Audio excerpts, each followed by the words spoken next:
Siéntese. Pásenos, apóstol, por acá. Hermanos, los saludo en el precioso nombre de nuestro Señor Jesucristo y me gozo por el honor que el Señor me ha dado estar delante de ustedes esta noche en una visita que para algunos podría parecer corta, pero para mí es importante. Y yo le agradezco a Dios por la oportunidad de poder estar con ustedes estas 48 horas y poder compartir este tiempo, literalmente 4 actividades dentro de 2 días. Y me gozo. A mí no me importa que me expriman. Para eso tengo un poquito de jugo. Para que me expriman, no hay problema. Saludos, les traigo saludos de parte de mi familia. Como ustedes saben, hace poco tiempo partió mi padre a la presencia y todos estamos en un proceso en el cual nos estamos ajustando y estamos tranquilos. Para los que no me conocen, soy marido de una mujer, 34 años de casados. Usted puede decir, ¿cómo puede un hombre tan joven tener 44 años de casados? Usted había oído el dicho infanticidio, ¿verdad? Mi esposa tenía el criterio muy bíblico: entrena al niño en su carrera y cuando fuere viejo no se apartará de ella.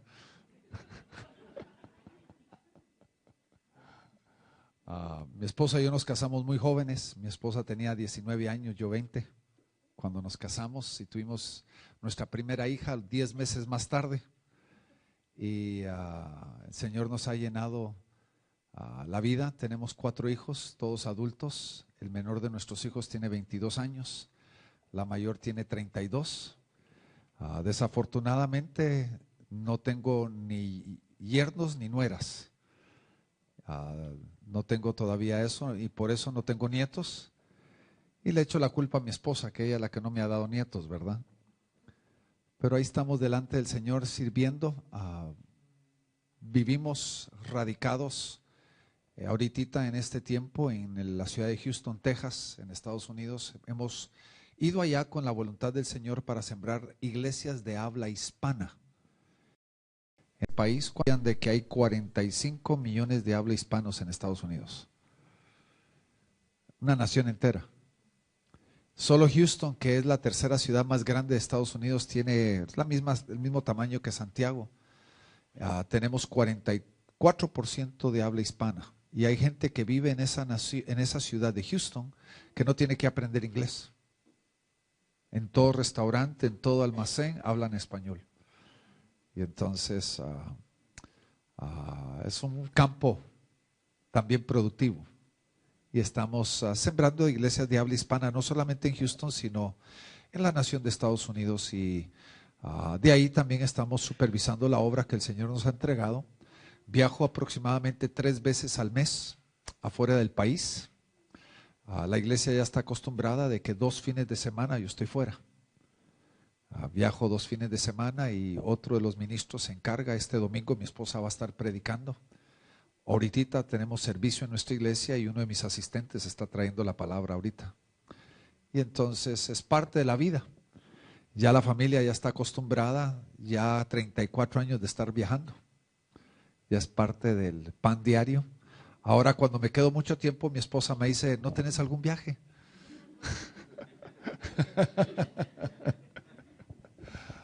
Ya quiere su tiempo solita, ¿verdad? Pero gracias a Dios tenemos 2 hijas viviendo y sirviendo a Dios en Sevilla, España.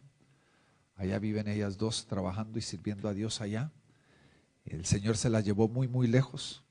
Por pura coincidencia, ellas esta semana pasada estuvieron en Guatemala, que somos guatemaltecos, por si acaso usted se pregunta, ¿verdad? Estaban ellas en Guatemala celebrando una boda de su mejor amiga. Y al mismo momento que yo venía para acá, para Chile, saliendo de Houston, ellas estaban saliendo de Guatemala, viajando hacia el este y yo hacia el sur. Nos cruzamos sobre el Golfo de México. Solo me faltó decirles adiós, ¿verdad? Pero Dios es bueno y les agradecemos sus oraciones. Les cuento todo esto para que ustedes nos mantengan en oración. Es la oración del justo que mueve montañas, ¿sí o no? Entonces les agradezco esas oraciones y que la obra continúe para adelante, que la labor que el Señor nos ha entregado continúe de paso en paso hacia el destino que el Señor nos ha trazado para nosotros. Quiero invitarlos a que abran sus Biblias en el libro de Génesis. Si usted no sabe dónde queda Génesis, queda un poquito antes de Apocalipsis. Sí, gracias.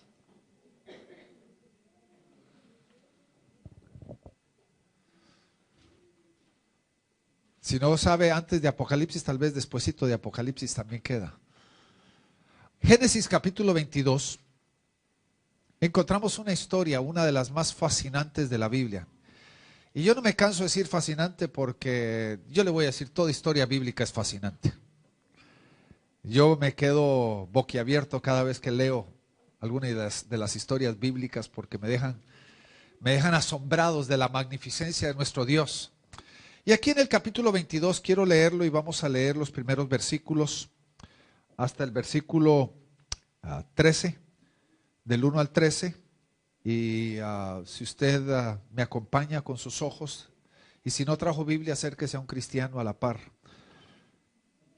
Dice: y aconteció después de estas cosas que probó Dios a Abraham y le dijo a Abraham, y él respondió: heme aquí.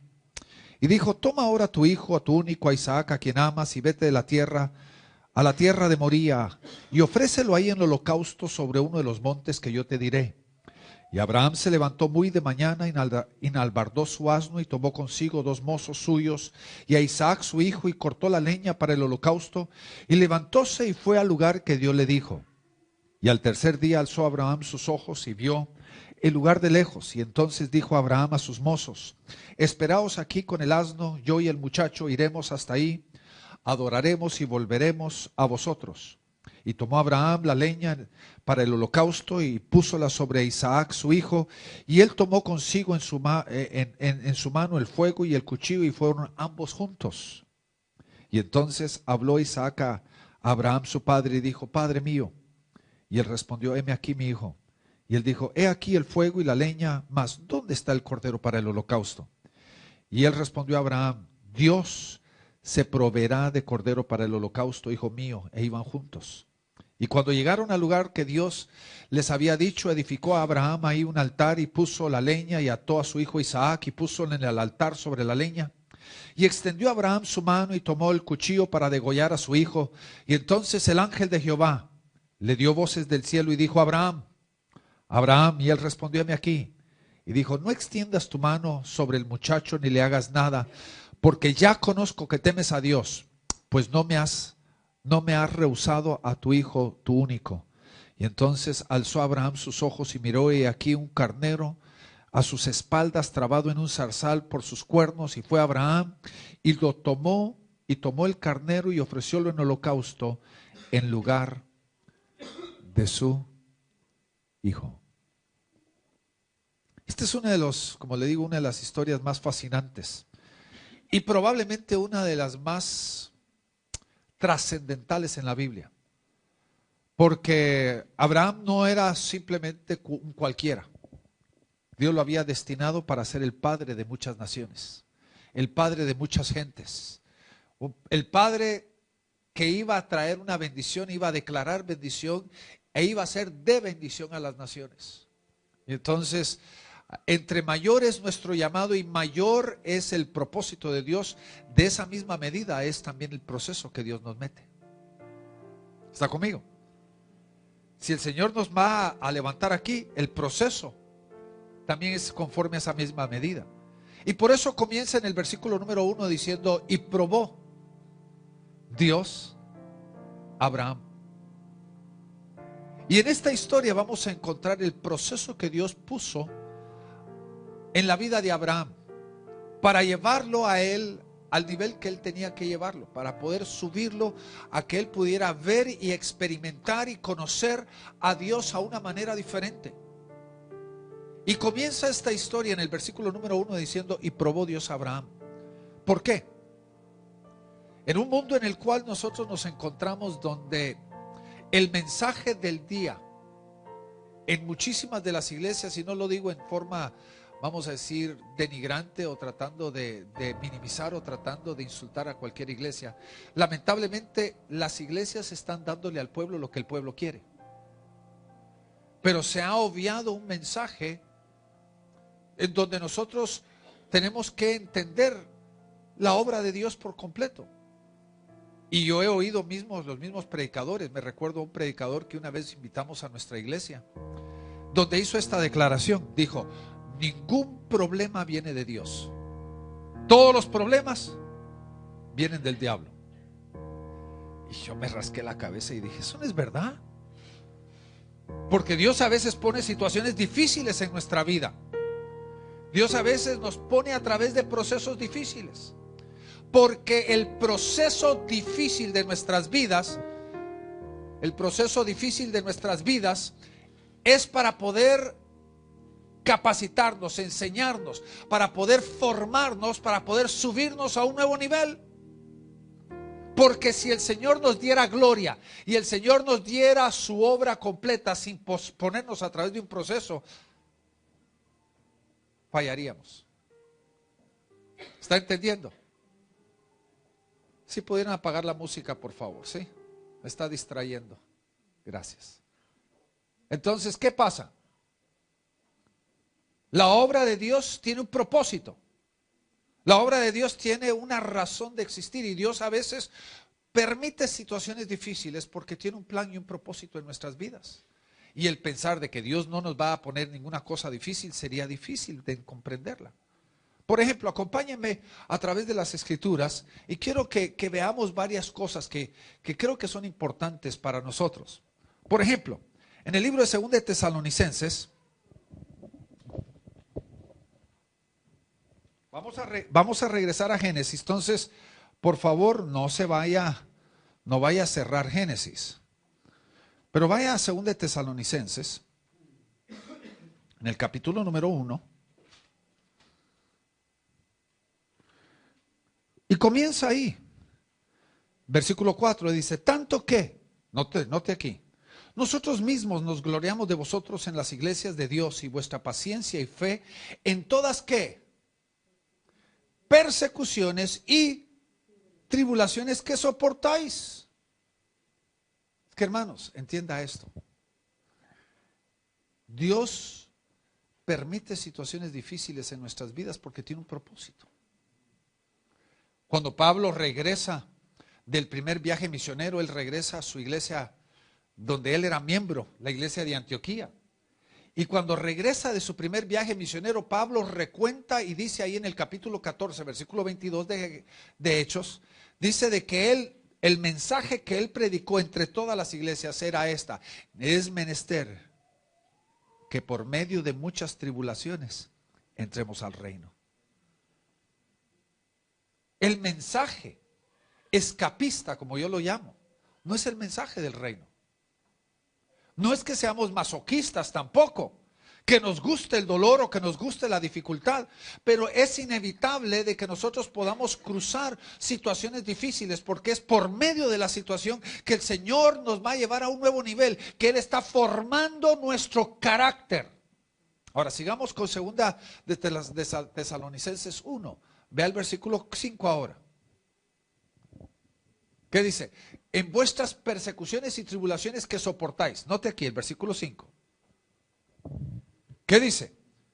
Dice: una demostración del justo juicio de Dios, para que seáis tenidos por qué. Ahora, note aquí. ¿Qué dice aquí? De que la tribulación y la persecución que nosotros enfrentamos, versículo 5, dice que es el justo juicio de Dios. Déjeme interpretarle eso para que usted lo entienda en un lenguaje del castellano moderno. Es el justo proceder de Dios. Es el justo actuar de Dios. En su justicia Él está permitiendo que nosotros enfrentemos tribulación. Es como un padre. Hay madres que son sobreprotectoras de sus hijos, ¿verdad? Y le dice al hijo: no puedes salir a jugar porque te puedes caer y te vas a raspar las piernas. ¿Cómo va a aprender el hijo a ser cuidadoso, si no se va a caer y rasparse las piernas. Entonces, una madre que sobreprotege a su hijo no le está permitiendo que sea desarrollado. Y Dios a veces permite situaciones en nuestras vidas porque por ellas es que vamos a ser ¿qué? Formados y desarrollados. Ahora, mire la segunda parte, dice, para que seáis tenidos por dignos. Ahora, usted debe de entender, especialmente usted que lleva el nombre herederos del reino, usted debe de entender algo. El reino no es un regalo de gracia.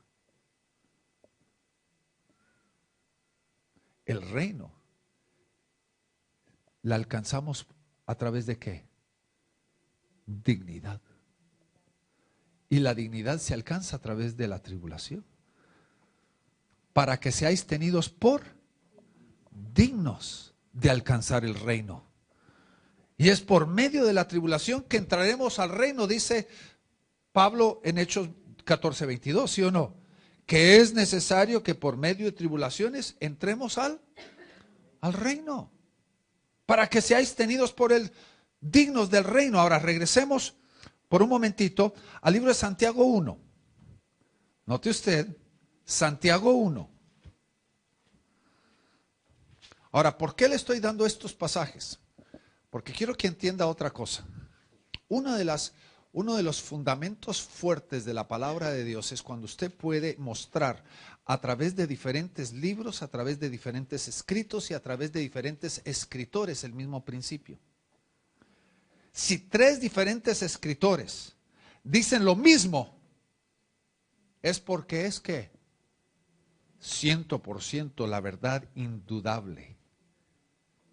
¿Estamos entendiendo? Ahora, ¿qué dice Santiago 1?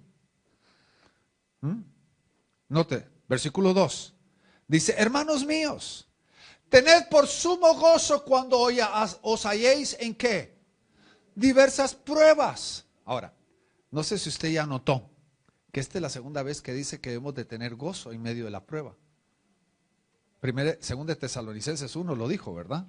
Este lo dice, tened por sumo gozo cuando os halléis en diversas pruebas. Pruebas. Ahora, ¿qué dice el versículo 3? Sabiendo que la prueba de vuestra fe obra ¿qué? Paciencia. Mas tenga su paciencia, su obra ¿qué? Su obra ¿qué? Perfecta. Perfecta, para que seáis ¿qué? Perfectos y cabales. Ahora, entienda esto. Entienda esto. Esto se lo voy a dejar para la próxima vez que vengo. ¿Cuál es el destino que Dios tiene para nosotros? ¿Qué es lo que Dios quiere terminar en nosotros? La perfección. Filipenses 1:6 dice que el que ha comenzado la buena obra la perfeccionará. Y entonces la prueba de nuestra fe está obrando perfección en nosotros, para que seáis ¿qué?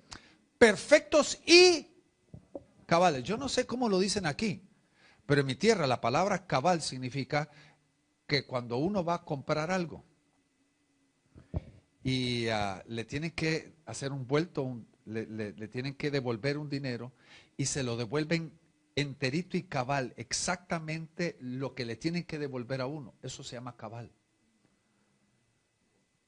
Completo. Y la mayoría de nosotros estamos incompletos.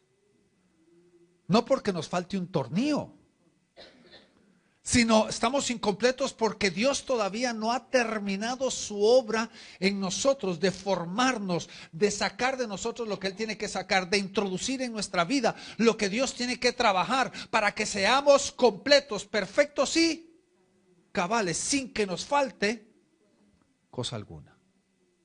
Pero ¿cómo viene eso? Versículo 2. Las diversas pruebas.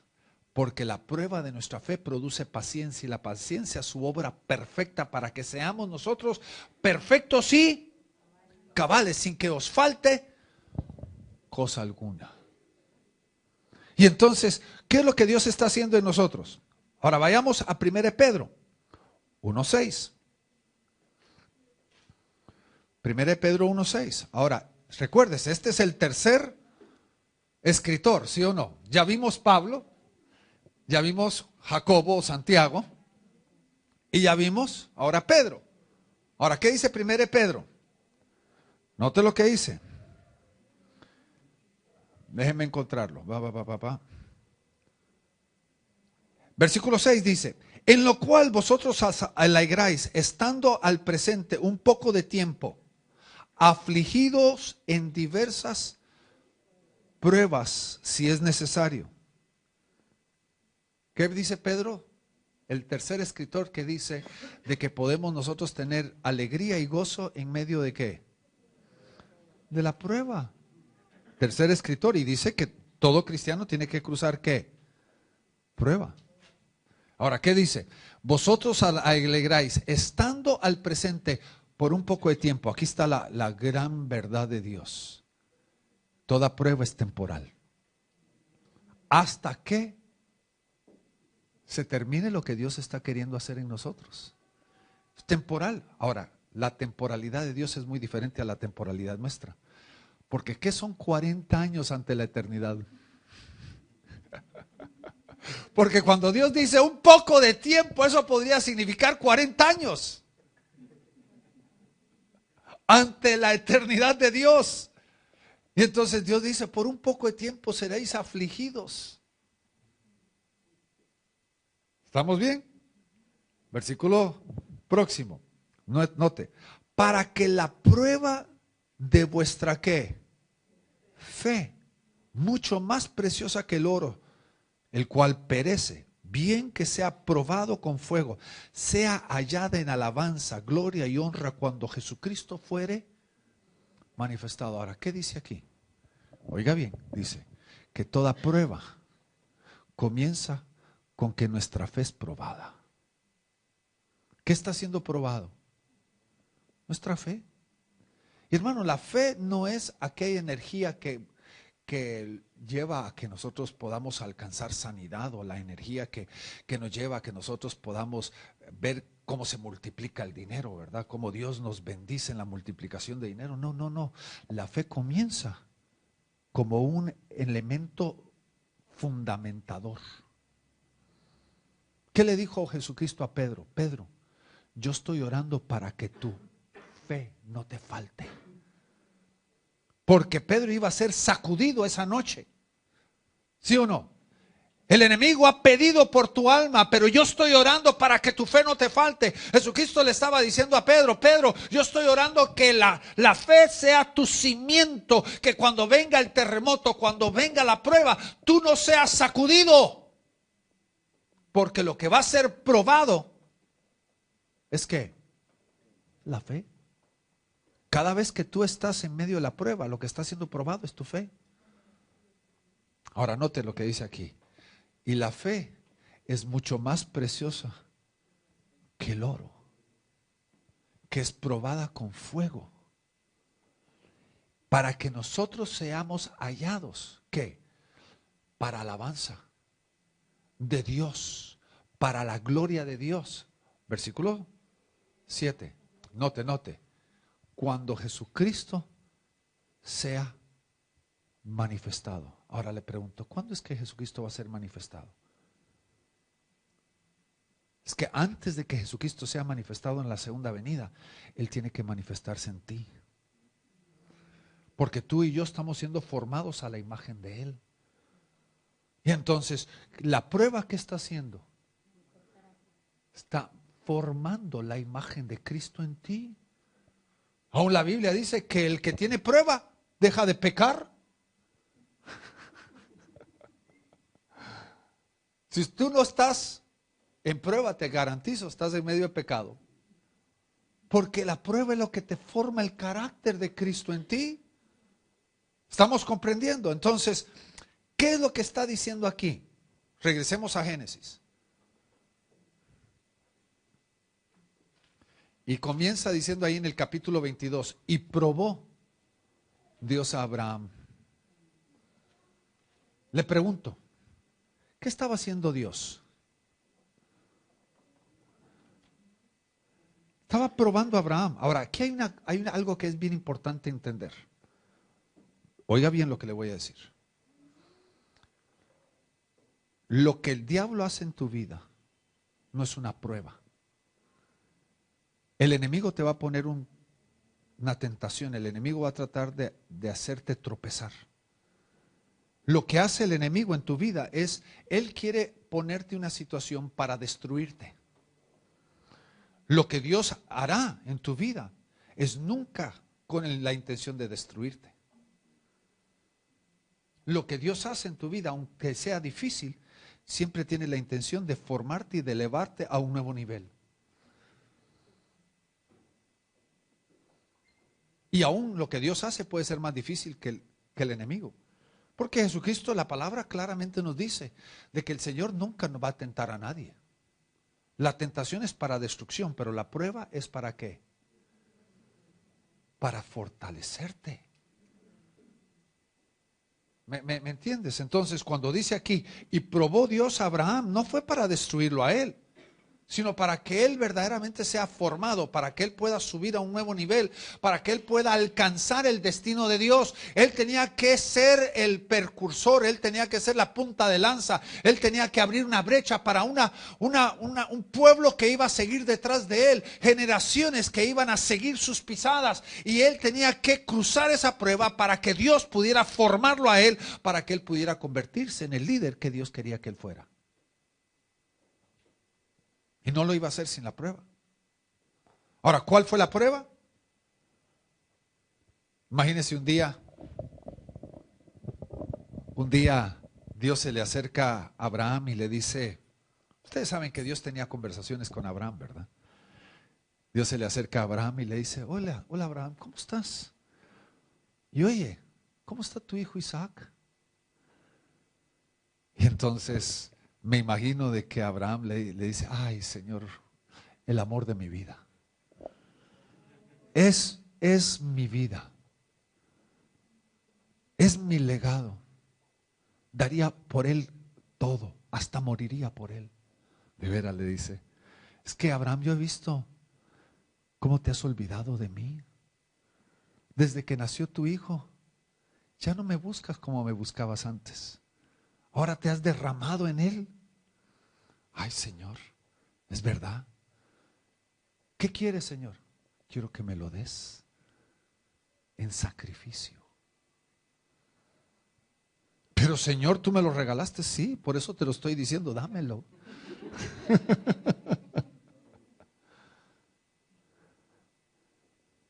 Esa me imagino que era la conversación entre Dios y Abraham.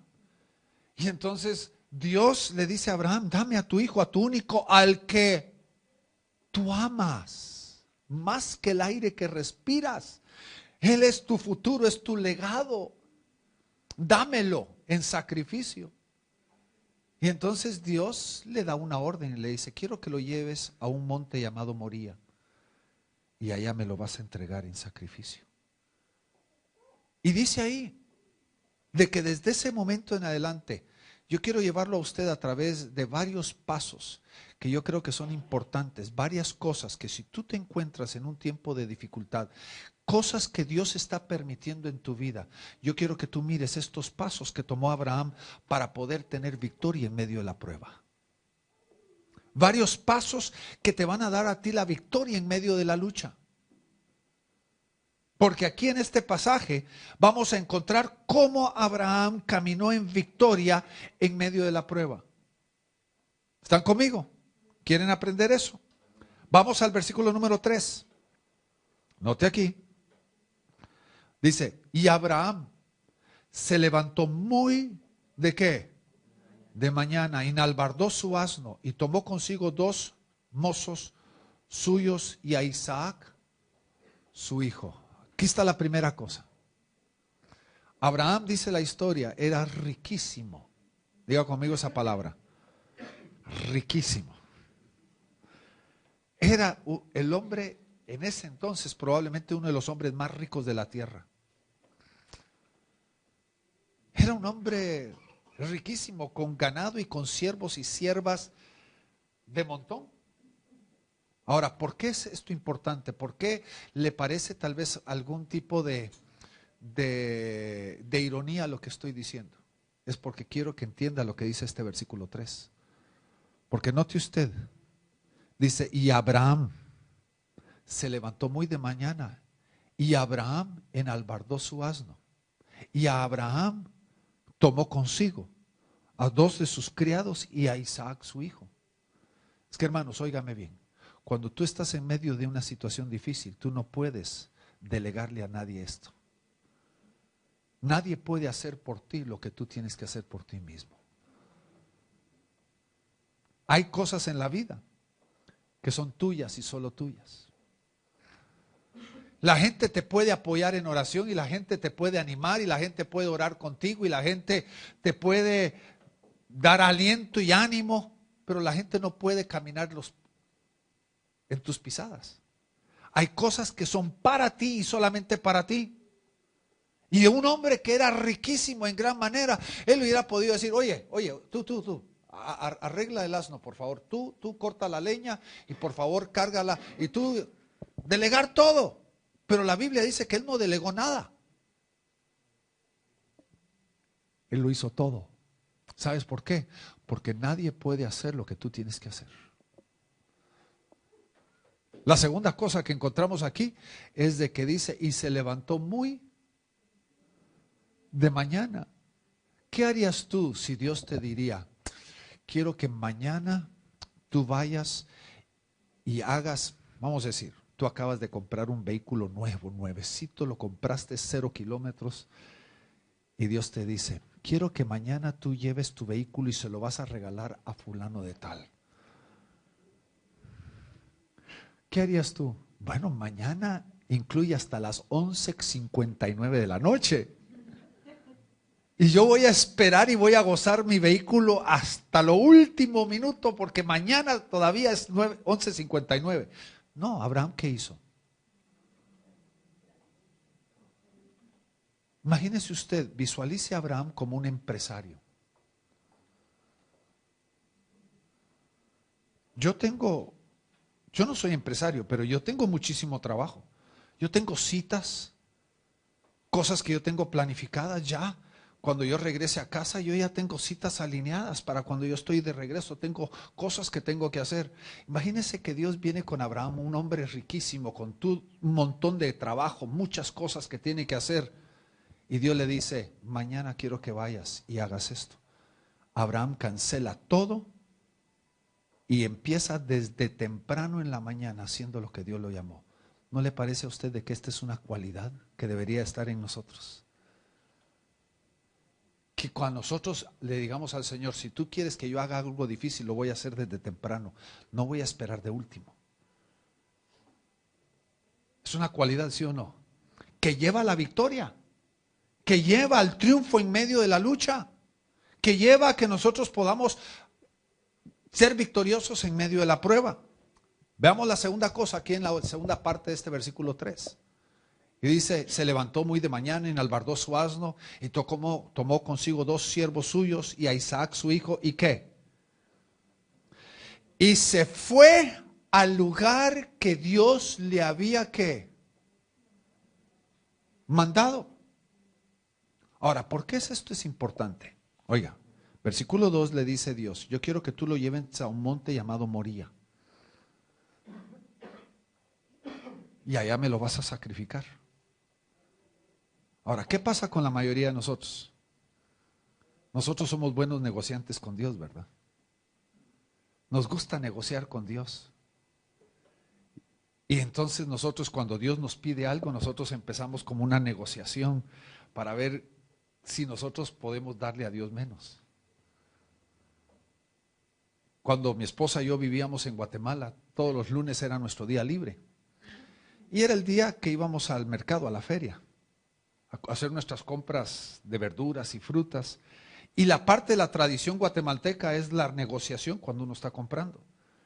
Y entonces yo llego y ya conozco los precios de las verduras. Entonces, cuando me miran cara de gringo, lo primero es que me quieren subir el precio, ¿verdad? Y entonces esa es la respuesta, cara de gringo, ¿me ves? Y entonces empieza una negociación. Le pregunto, ¿cuántas veces nosotros hemos hecho con Dios eso? Negociar con Él. Imagínense lo que tal vez ocurrió en el corazón de Abraham. Ay, Señor, pero ¿por qué caminar 3 días al monte Moría? 3 días de tortura teniendo que caminar con mi hijo. 3 días teniendo que caminar en el sol, en el desierto, caminar sin, perdóneme, sin mucha agua. ¿Por qué? Es de que 3 días no habrá un monte aquí a la vuelta donde yo pueda ir a hacerlo. No te estoy negando el hacerlo, pero ¿por qué el monte Moría? Es que, hermanos, entienda esto. Aquí hay 2 cosas. La primera es, Dios siempre tiene un plan. Dios no pide cosas por coincidencia, simplemente por pedirlas. El monte Moría era un monte profético. El monte Moría, más tarde, fue el monte, cuando ustedes se recuerdan de que David hizo el censo y el ángel de la muerte vino a empezar a matar, pero Dios paró al ángel de la muerte sobre una era llamada ¿cómo se llama? Jebuseo. De un hombre llamado Jebuseo. Él para el ángel de la muerte sobre esa era. Y entonces David, que ve al ángel parado ahí, él manda y quiere comprar la era. Y empezó la negociación, ¿se recuerda? La negociación, y entonces el hombre dijo, yo te regalo no solo la era, te regalo la leña, te regalo también el buey para el sacrificio. Y David responde y dice, yo no he de darle a Dios algo que a mí no me cuesta. Y compró la era, y compró la leña, y compró el buey para poder ofrecer holocausto al Señor, para que parara la mortandad. Y entonces él compra la era, y se quedó esa era en la propiedad del rey. Años más tarde, cuando Salomón quería construir el templo, ¿en dónde construyó el templo? En ese mismo lugar. Ahora, ¿sabe por qué todo esto es importante? Porque la era, el templo y Moría son el mismo lugar. Es el mismísimo lugar donde el sacrificio iba a ser por los pecados. ¿Me entiende? Es el mismo lugar que Dios iba a usar para establecer su plan y su propósito. Por eso era importante Moría. La segunda cosa, a veces Dios nos pide simplemente porque Él quiere obediencia. ¿Pero por qué, Señor? Porque yo lo digo. Punto y aparte, no necesitas saber por qué. Lo que necesitas es obedecer. La clave, hermanos, de la victoria en medio de la prueba es ¿qué? Obediencia. Si Dios lo pide, dáselo. Porque en la obediencia está la victoria. En la obediencia está el rompimiento.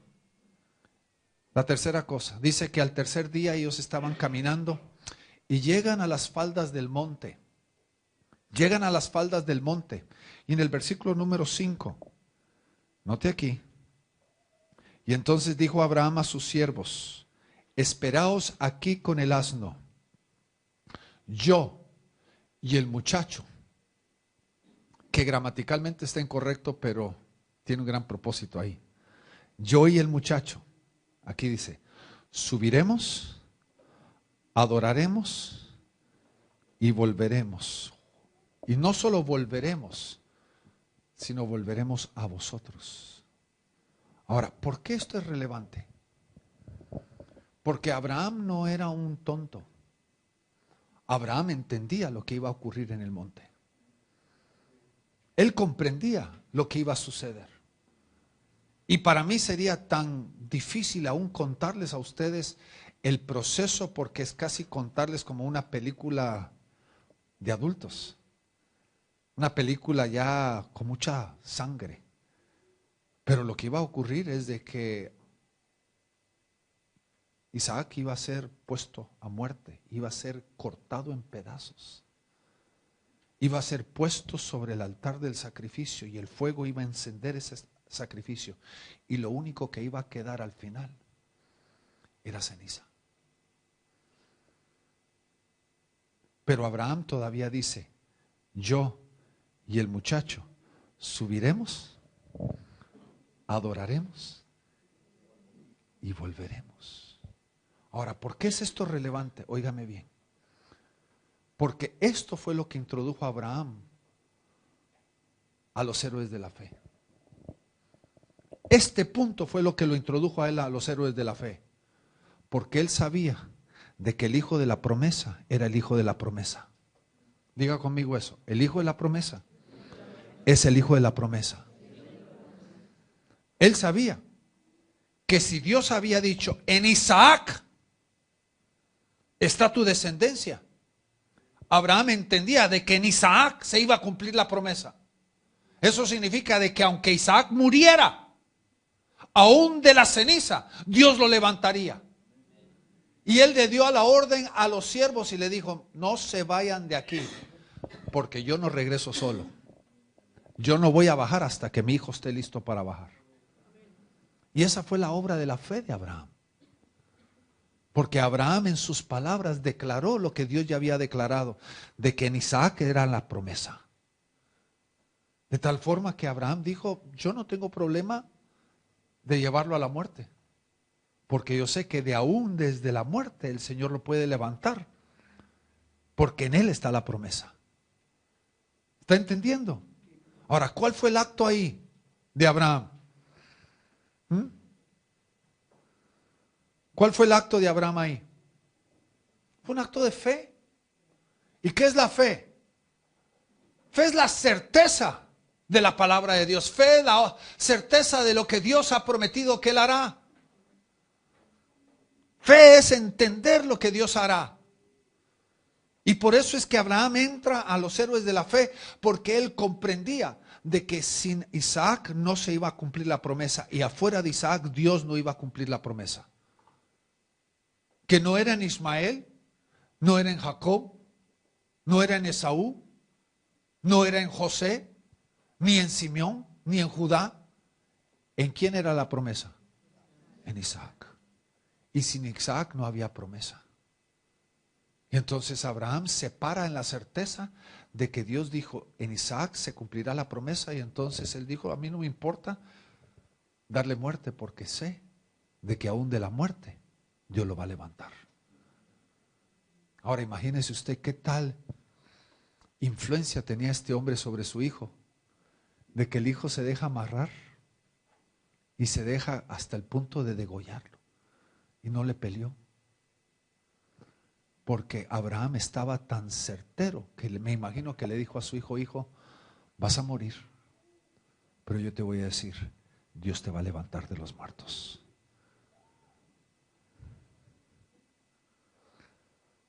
Esa era la certeza.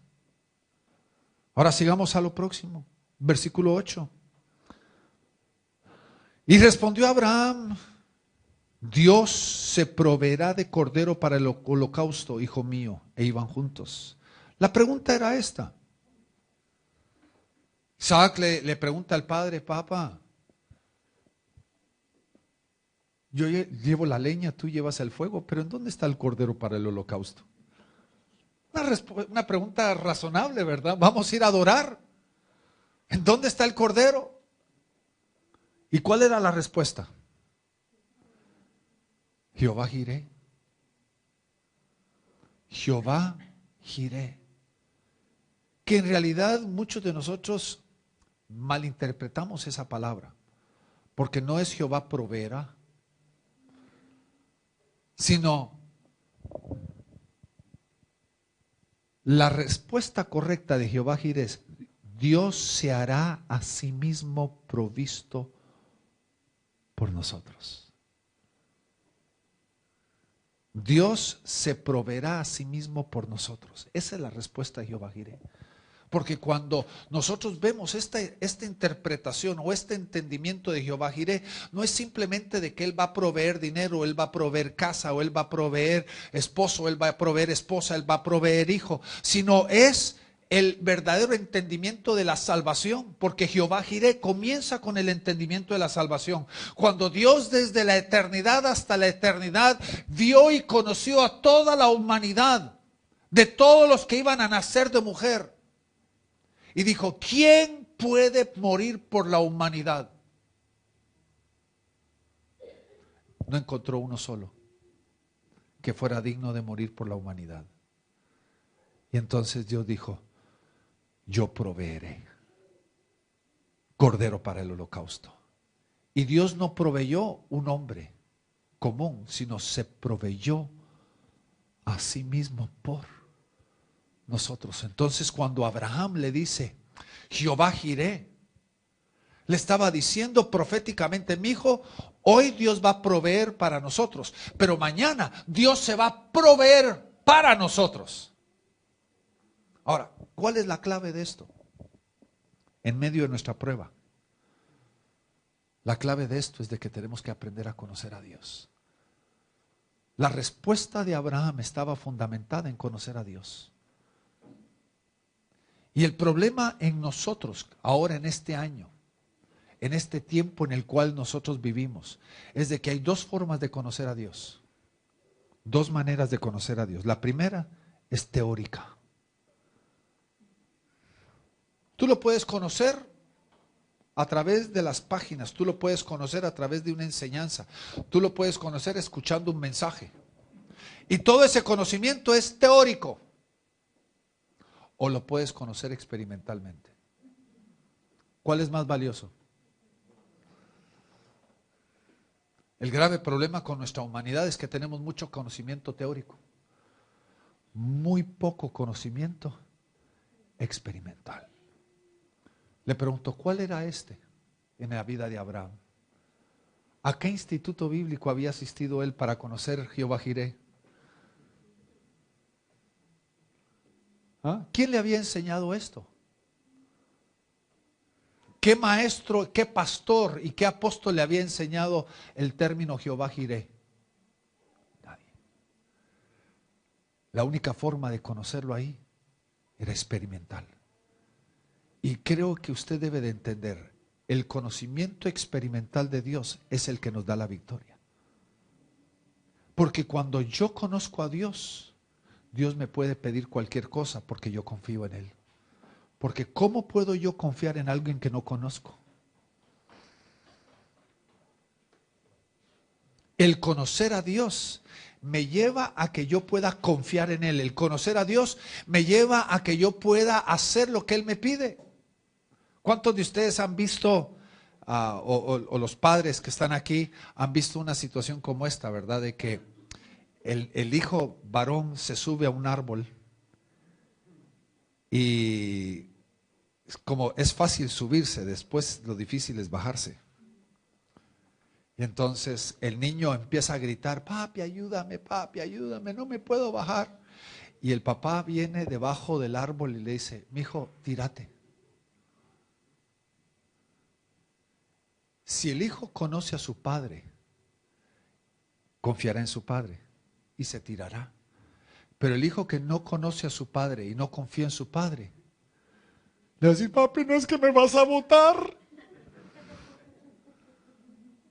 ¿Está entendiendo la aplicación? ¿Qué era lo que Abraham le estaba diciendo a Dios? ¿Y qué era lo que Abraham le estaba enseñando a su hijo? Yo conozco a Dios. Y porque lo conozco, confío en Él. Él hará lo que Él ha prometido de hacer. Y no importa lo que pida. Si Él me pide que me tire del árbol y que me va a agarrar, lo puedo hacer. Amén, hermanos. Ahora sigamos al próximo. Versículo 10.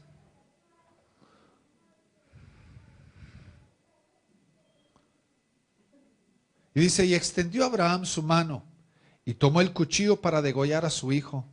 Y entonces el ángel de Jehová le dio voces desde el cielo y dijo a Abraham, Abraham. Y él respondió, heme aquí. Y le dijo, no extiendas tu mano sobre el muchacho ni le hagas nada, porque ya conozco que temes a Dios. Ahora, cualquier estudiador de la Biblia le podría a usted decir de que este versículo está fuera de un marco. Porque, ¿por qué meter esta frase? Ya sé que tú temes a Dios dentro de esta historia. Pero quiero que usted entienda que hay una relevancia increíblemente profunda. El temor a Dios es un tema impresionantemente amplio. ¿Cuántos de ustedes han estudiado ese tema? Es increíblemente amplio, es uno de los temas más amplios de la Biblia, menos enseñados. Ahora, ¿qué es el temor de Dios en el contexto fácil de entenderlo? Quiero simplificárselo para usted. El temor de Dios es el deseo interno en mí de querer agradar a Dios, en lo que digo y lo que hago. Es querer agradarlo.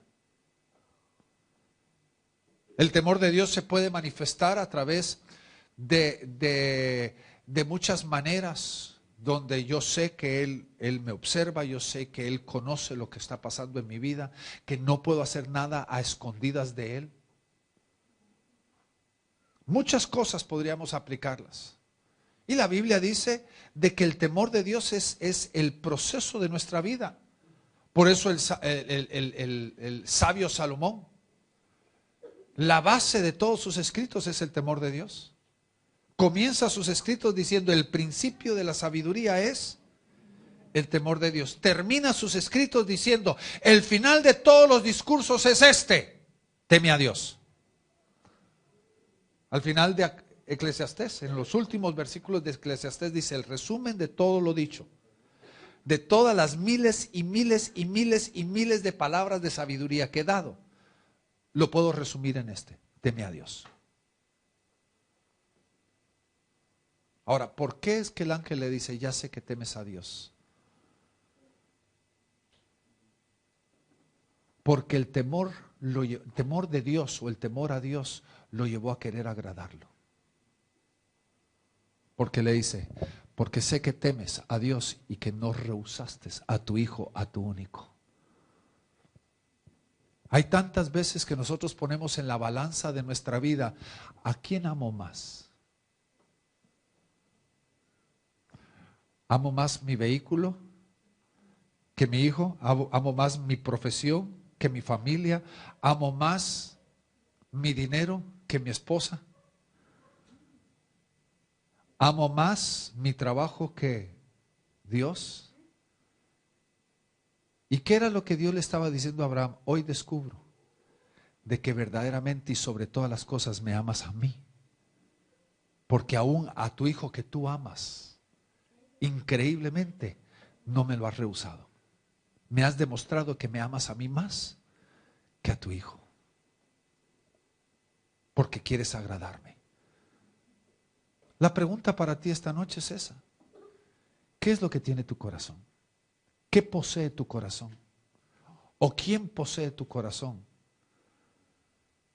Porque, oye bien, si algo posee tu corazón, agárrate, porque eso es lo que Dios te va a pedir.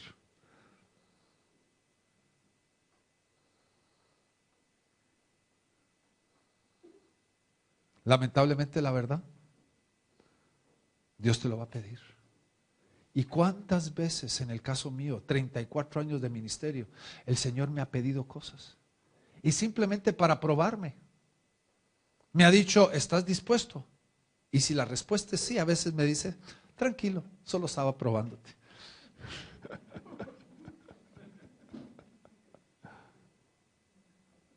Cuatro veces mi esposa y yo hemos dejado todo: casa, vehículos, enseres, mobiliario, por seguir a Dios. 4 veces. Dios lo ha pedido varias veces. Una vez estaba una congregación llamada Cristocentro en el país de Honduras, estaba cruzando un tiempo difícil. Y yo tuve que visitar esa iglesia una vez al mes, 9 días del mes. Me iba un sábado, 9 días más tarde, un lunes, me regresaba a casa. Todos los meses por un año. Y durante el proceso un día el Señor me preguntó y me dijo: ¿estarías tú dispuesto a mudarte a Honduras a vivir? Y yo le dije, sí, Señor, dejarlo todo, estoy dispuesto. Solo estaba preguntando, me dijo Dios. Pero Dios a veces te prueba para ver en dónde está tu corazón. Si amas más tu posición, si amas más tus cosas, si amas más tu profesión, si amas más tu empresa que Dios mismo. Porque Él quiere saber a quién quieres agradar. Y termino con eso. Y dice, y alzó Abraham sus ojos y vio el carnero trabado en un zarzal. Le pregunto a usted esto. ¿Cuándo fue que Dios proveyó ese carnero?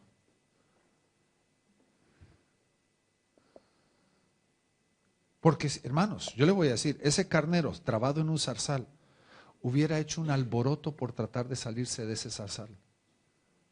Un alboroto de lo más. Abraham no se hubiera podido concentrar en el sacrificio porque el carnero lo hubiera distraído. Pero el carnero estaba cansado. ¿Cuándo fue que fue trabado en el zarzal? Yo le puedo garantizar, cuando de las palabras de Abraham salieron, Jehová Jireh, en ese mismo momento Dios estaba proveyendo el cordero. Dios se proveerá cordero, y en ese momento se estaba trabando el cordero en el zarzal. Cordero en el zarzal. Ahora, ¿por qué no lo vio Abraham? Aquí está la clave. ¿Por qué no lo vio? Porque cuando Abraham entró al proceso del holocausto, lo único que él podía ver era lo que él estaba enfrentando. Él llega a la cima del monte Moría y estaba tan enfocado, viendo tanto las circunstancias de lo que él estaba enfrentando, el dolor de entregar a su hijo, la prueba que él estaba enfrentando, la preocupación de todo lo que él estaba enfrentando, de que él no podía ver nada más que solamente su situación. Fue cuando se levantó la situación. Y dice ahí, note usted la primera parte del versículo 13. Y entonces, ¿qué? Alzó. La palabra alzó sus ojos fue, miró. Estaba tan enfocado en su propio problema que no miraba nada más. ¿Está conmigo? ¿Y qué pasa muchas veces cuando tú y yo enfrentamos problemas en la vida? Ay, pobrecito yo. El canto que cantamos se llama queja alabanza. Y si fueran mexicanos sería un mariachi, ¿verdad? Ay, ay, ay, ay. Canta y no llores. ¿Cuántas veces nosotros cantamos ese canto, verdad? Cuando estamos en medio del problema, porque lo único que podemos ver es nuestra prueba. ¿Y qué es lo que Dios nos está enseñando aquí? Que en medio de la prueba necesitamos alzar nuestra mirada. Porque la provisión de Dios ya está. No la podemos ver porque estamos tan enfocados viendo el problema de nuestra vida que no podemos ver la provisión de Dios. Fue hasta que esa nube fue quitada de su mirada, donde él alzó su mirada y vio que ya el carnero ya había sido provisto. Y aún David lo dice, alzaré mis ojos a los montes, ¿de dónde vendrá mi socorro? Mi socorro viene de Jehová que hizo los cielos y la tierra. ¿Cuál es la clave? Lo mismo. Alzaré mis ojos. Lo mismísimo. ¿Qué tenemos que hacer? Es que muchas veces cuando estamos en problemados y probados, estamos solo viéndonos los pies. ¿Y qué es lo que Dios quiere? Alza tus ojos y mira. Mira lo que Dios ya está haciendo. Mira la forma que Dios ya está obrando a favor tuyo. Y es tan importante, hermanos, que creo que es el elemento que Dios nos quiere enseñar, de que en medio de la prueba, cuando nosotros simplemente nos volvemos introvertidos en nuestro problema, nosotros estamos creando un mayor problema. ¿Quiere que se lo repita? En medio de la prueba, ¿sabe cómo nos volvemos muchas veces? Introvertidos en nuestro propio problema. Lo único que podemos ver es lo que estamos enfrentando. Lo único que pensamos, lo único que hablamos es ese problema. Y el Señor nos quiere enseñar de que para vencer en medio de la prueba tenemos que levantar la mirada y ver de que Dios ya empezó a obrar a favor nuestro. Que Dios ya está haciendo un cambio alrededor nuestro. Que ya el proceso está a punto de terminar. Poner nuestra mirada en Dios, que es el autor y el consumador de toda la obra que Él está queriendo hacer en medio de nosotros. Un proceso difícil. Yo no sé si yo lo hubiera podido hacer. Yo tengo a un hijo al que amo grandísimamente. Es mi único hijo también. Y si Dios me diría, ¿a quién amas? Yo me rascaría la cabeza y diría, Señor, yo lo amo grandísimamente a Él. Si el Señor me lo pidiera, no sé qué haría. ¿Está entendiendo lo que le estoy diciendo? Y hay procesos en nuestra vida que Dios está obrando en nosotros. Pero aquí hay puntos que no necesariamente todos van a obrar en nuestras vidas, pero alguno de estos puntos, la obediencia. Nadie nos puede ayudar sino solo nosotros tenemos que caminar este proceso. La gente nos puede respaldar en oración, pero nadie puede hacer por nosotros lo que nosotros tenemos que hacer por nosotros mismos. Tenemos que ir al lugar que Dios nos ha dicho en obediencia. Tenemos que tener la fe de decir lo que Dios ha prometido, Él cumplirá. Subiremos, adoraremos y volveremos. Y tenemos que conocer a Dios. Porque aquí está el punto clave. Si tú no conoces a Dios cuando Dios te pide algo difícil, si tú no lo conoces, Él primero tiene que revelarse a tu vida. Como dijo Job, ¿verdad? En medio de su prueba, de a oídas te había oído, mas ahora mis ojos te ven. ¿Qué estaba diciendo Job? Antes te conocía teóricamente, hoy te conozco experimentalmente. Hoy conozco verdaderamente lo que tú eres. Conocer a Dios. Y temor de Dios, que es agradarle a Dios. Estoy dispuesto a agradar a Dios en todo mi camino, aunque es difícil. Es que hay momentos en la vida, hermanos, donde el pecado nos parece justo. Tenemos hambre, justificamos el robo. Y en medio de eso, no estamos temiendo a Dios. Temer a Dios significa agradar a Dios aún en las cosas que parecen difíciles. En las pequeñas cosas, el agradarlo a Él. ¿Está conmigo? ¿Por qué no cerramos nuestros ojos un momentito? Y yo quiero pedirte a ti, mi querido hermano, que ahí donde tú estás, descansa en el Señor por un momentito ahí donde tú estás. Descansa. Yo no sé qué dificultad tú estás enfrentando. No sé qué situación difícil es la que tú hoy estás cruzando en tu vida. Yo sí sé de que es común que todos enfrentemos las pruebas, porque es necesario de que crucemos pruebas. Pero la prueba de nuestra fe es temporal, porque nos está preparando para que seamos parte del reino y que seamos perfeccionados sin que nos falte cosa alguna. Dios está obrando su perfecta obra en ti. Pero tal vez tú ahorita te sientes con ganas de abandonar la carrera, ganas de salir corriendo, ganas de tirar todo por la borda. Hasta tal vez lo has dicho con tus propios labios, yo renuncio, ya no quiero más.